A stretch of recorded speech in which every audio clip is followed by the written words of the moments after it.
To come here and sacrifice your time. I really appreciate that. What we're going to do is, this is really an opportunity for me to hear from you, as well as for me to respond to you. And so I think what we've done is we've got that sign up on people that have signed up to ask questions, make a statement. And so we're going to just go right through that list. Instead of me giving a presentation to you, I think there's a lot of questions, issues I can cover when I address what your priorities are by virtue of your questions or the comments that you want to make. And so let's just go ahead and get started.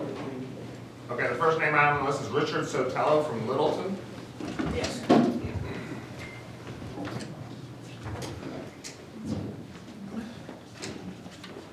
Now you gave me an extra piece of equipment. Oh. Well, first of all, I'd like to say, Mike, thank you for having this meeting. And you know, from what I've read in the paper, you're just a whole lot shorter than you're supposed to be like 6 or 7 feet tall. Can't hear. Can't hear? Hold the microphone. Right here? Yeah. All right.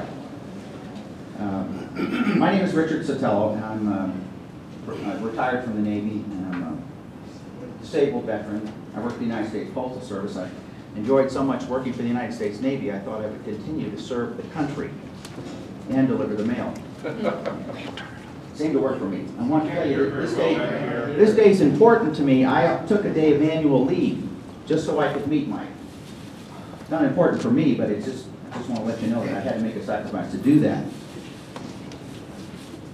I think it's important. My mother taught me to respect people that are in elected office.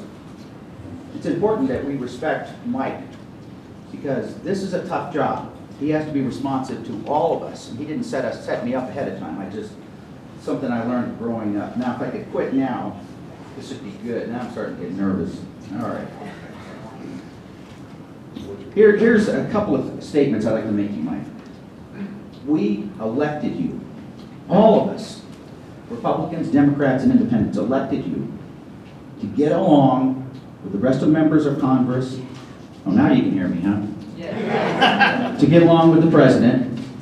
And what we hoped would happen was that you would find middle ground on most things.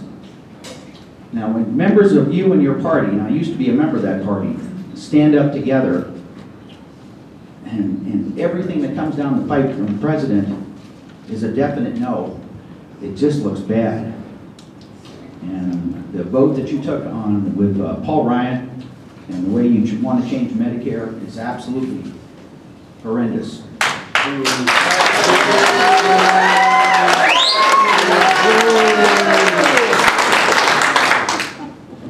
And as far as the voting thing, I think I understand that you're trying to save money, but I'm of Hispanic background.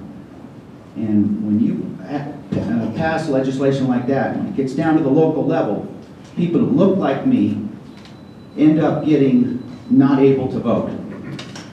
And that's the truth. That's what really happens. I mean, that's why a lot of those provisions are in the Voting Rights Act. And the last thing is, it has to do with the organization I work for, United States Postal Service. And I just want Congress to stop stealing from us. Now, I don't mean you personally and put in your own account, but there's just been a number of pieces of legislation. We have to fund civil service retirements, and we're in the plus side of over $100 billion.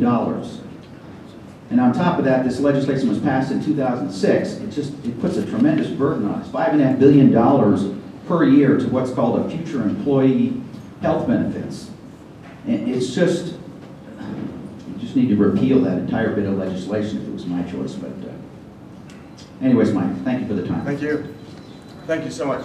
Great questions. So let me do, there was 3. Let me go through them. The first one was on Medicare. I fundamentally believe that we need to reform Medicare to make it sustainable.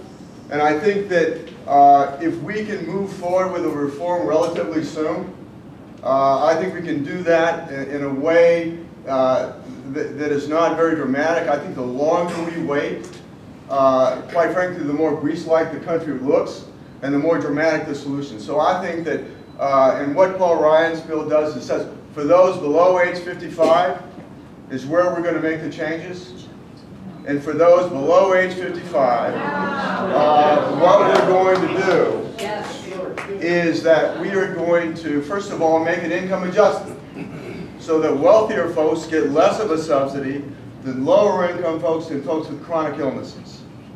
The second change is I think it will be administered by private insurance carriers that know how to deal with issues of fraud for which the government does not. And so,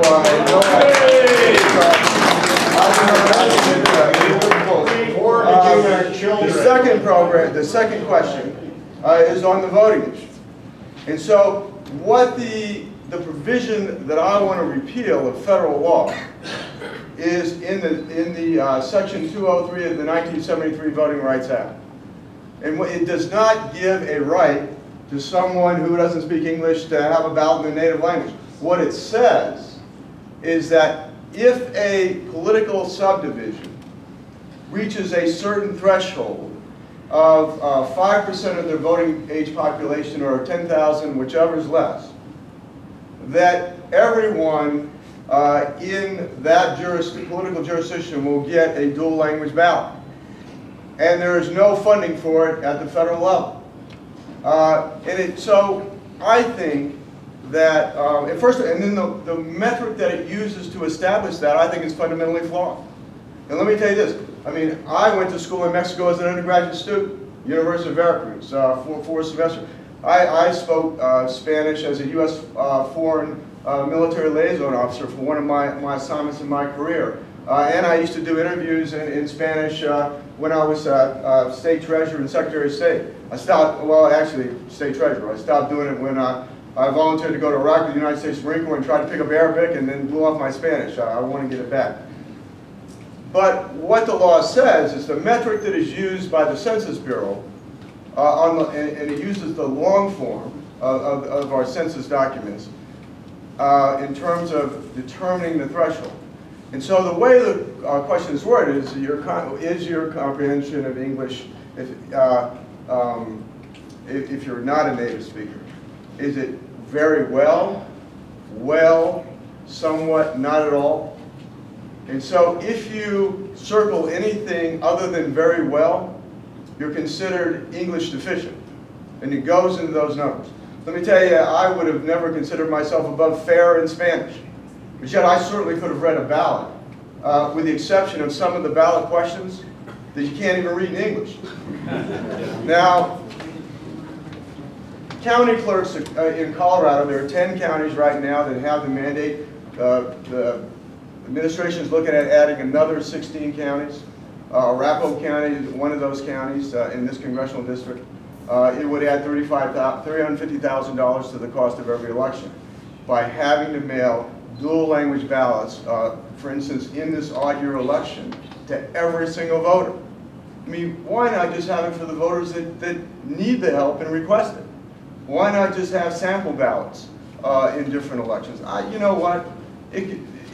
County clerks could do a much better job in coming up with solutions that fit these communities instead of them coming out of Washington, D.C. So that's my difference with that particular provision. In terms of I met with the post office yesterday, which is interesting you bring it up. And they have a financial crisis coming up here. And those issues were raised to me by your director who controls Colorado and Wyoming.